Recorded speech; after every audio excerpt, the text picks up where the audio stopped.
Right. Well, here we are, Michelle, one more time.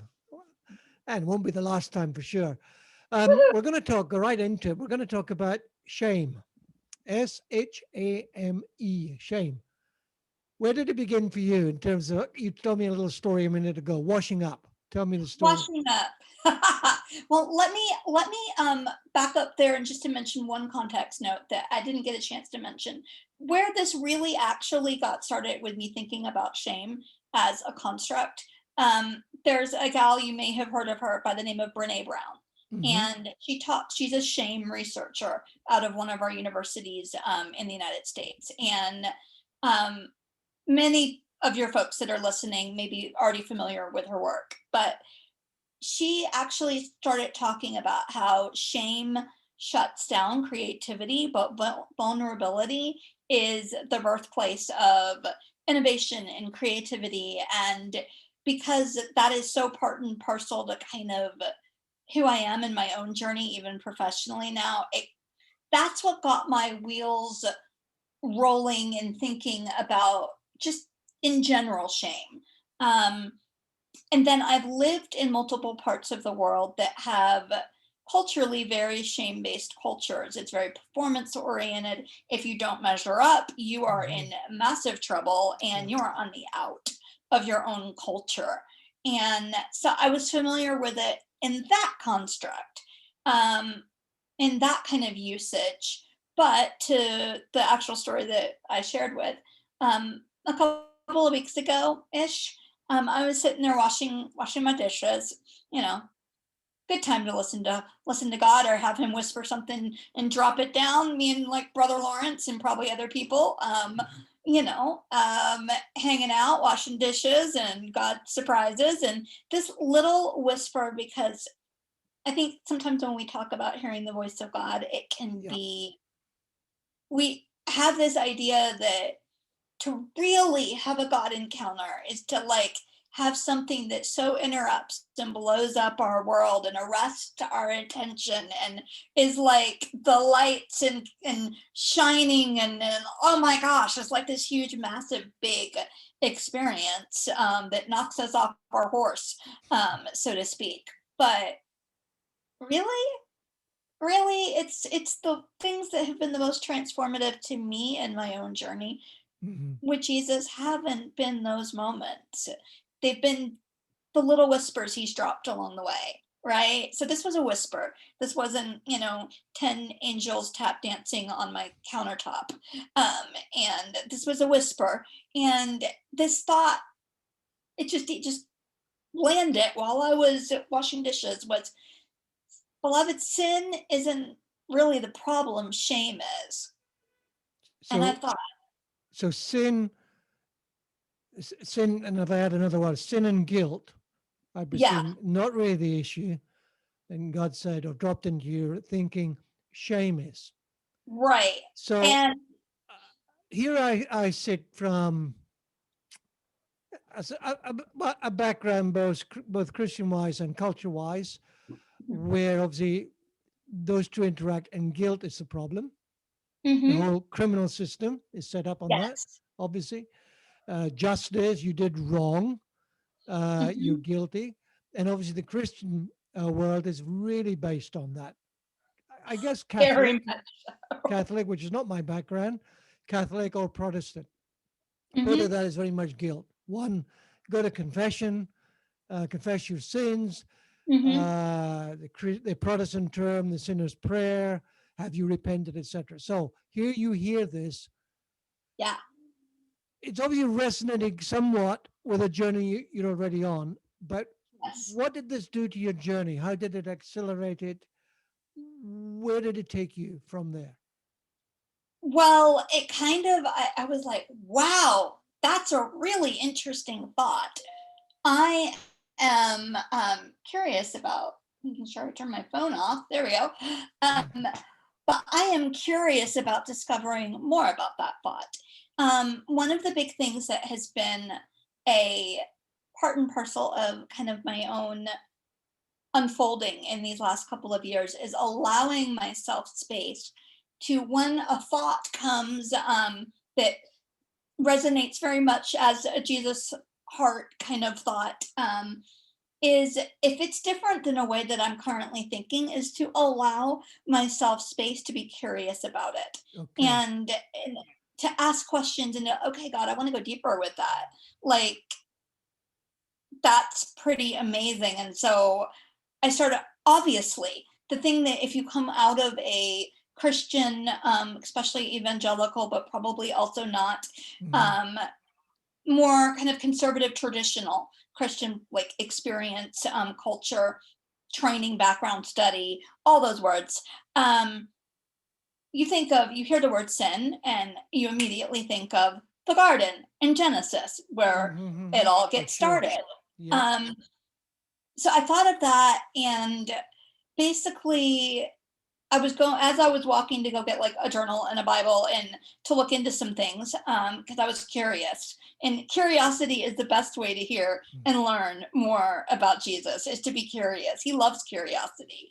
You are never going to get beat over the head for your questions. You're never going to get beat over the head, Yeah. period. But especially not for your questions. And I think so much of our, even unintentional, even in a more, maybe more of a charismatic kind of Hmm. experiential side of, conservative Christianity, there is still this element of, I'm sinful, I'm sinner. Yep. If I get it wrong, God is gonna bop me over the head, Yep. and I'm gonna get punished, Yep. right? And so here's where my thought process went. We know sin has been paid for from the Mm. foundation of the world. And I'm going to say a couple of things that may be a little bit like, oh my gosh, did she just say that? Yes, I did. Okay. Um, and I'm not saying that I have even completely settled. These are questions, and Yep. it is okay to have questions, and it is okay to have really big questions. God is Yep. always bigger than our questions. Yep. And because genuine questioning invites conversation that's based on relationship. Yep. And that's what Jesus is all about, is relationship, right? And shame cuts you off from relationship every time. And that's why it's one of, I think, the biggest devices of the enemy to keep the church bound is shame. Okay. And so if sin is paid for the foundation of the world, and it's done, how is the narrative and the storyline of this gulf, of this chasm between us and between God, called sin, that separates us from him? How is that a thing? It's Hmm. already been paid for. So what if it actually isn't a thing? What if it's shame that separates us? These are some of the thoughts that I'm thinking, and I'm talking, and I'm asking, So I'm just as gonna take you back. You mentioned that you went back to the garden, not in yes. terms of the text, Genesis Mhm. garden. So what did you find there? What I found there is, basically, if you go back, hermeneutically, when you start looking at biblical interpretation, law of first mention is something that is kind of a baseline standard if you've ever had a class or a course in it. And basically, what the principle is the first time a concept is talked about, um, often gives a context for other mentions down the road. And but the thing that I found, first thing, um, even before I got to the garden, I went to Psalm 34, and it Hmm. was, I sought the Lord, and he heard me, and he delivered me from all of my fears, and that those that look to him are radiant, and their faces are never covered in shame. Hmm. Yes. So, wow, okay. And I studied Hebrew in school, and so I went back and did some more in-depth look at some of those word meanings, and I thought, well, this is really interesting. Let me go back to the garden Yep. and on shame and sin. So, shame as a word is, it actually in the Hebrew means to pale or to be disappointed in, and it is first mentioned in Genesis 2:25 when Adam and Eve Hmm. like realized they were naked, and they were bare, but they were not ashamed of their exposure until Hmm. after they ate the fruit and their eyes were opened, and they realized that they weren't that they were naked, Mhm. right? And in Genesis 3, after that happened, instead of being unashamed at themselves, they actually hid from God, Right. because shame causes us to hide. That's Right. what it does. And they withdrew themselves from him. And, our nakedness is first a state of mind. Hmm. And in shame, they hid themselves from the face of God. And it Hmm. causes us to hide our faces from him and one another. But the word sin that we talk about, we're Hmm. sin conscious, we talk so much about it, it is not even mentioned as a word until Genesis 4:7. Right. Yeah. So, wow. And Yeah. now I'm not going to give you conclusions on that. I'm just going to say that is an invitation to have a really important conversation, Yeah. and to really do some hanging out with Jesus around those Yeah. constructs, because I think they could be pretty life-giving in some fairly revolutionary ways. Mhm. So, I mean, shame, if I understand what you're saying, are right, shame causes separation in relationship, Mhm. always. And it is, no one put words in your mouth, is it very much tied to also self perception? Mhm.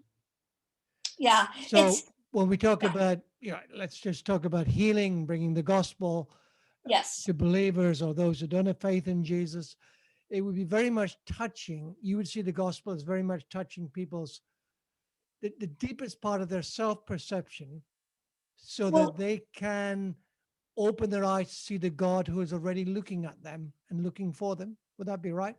that would absolutely be right. I think so much of, at least the way that I've seen and experienced and done and participated and was trained in, is that you're trying to make people guilt, sin, shame conscious before they're allowed to be God conscious. Okay. Whereas if you flip that around and you're like, all of that other stuff, God, Jesus, if it needs to be sorted, God's going to sort it when He's ready to sort it Yeah. with you. But the thing you need to know right now is that He is looking at you and He loves you with a greater love than you can possibly imagine. And nothing you are, nothing you've done, nothing you are currently doing, nothing that was done to you is possible to separate you from that love. Brilliant. Kind of turns our evangelistic strategy a little on its Yeah, head. a little. I guess upside down, but the right way up Yeah, is probably where it goes. Michelle, yeah. we're almost out of time. I don't want to cut it too short. Is there anything else you want to bring in from your personal experience, your journey with regard to the shame, or a script you want to throw in just before we shut down?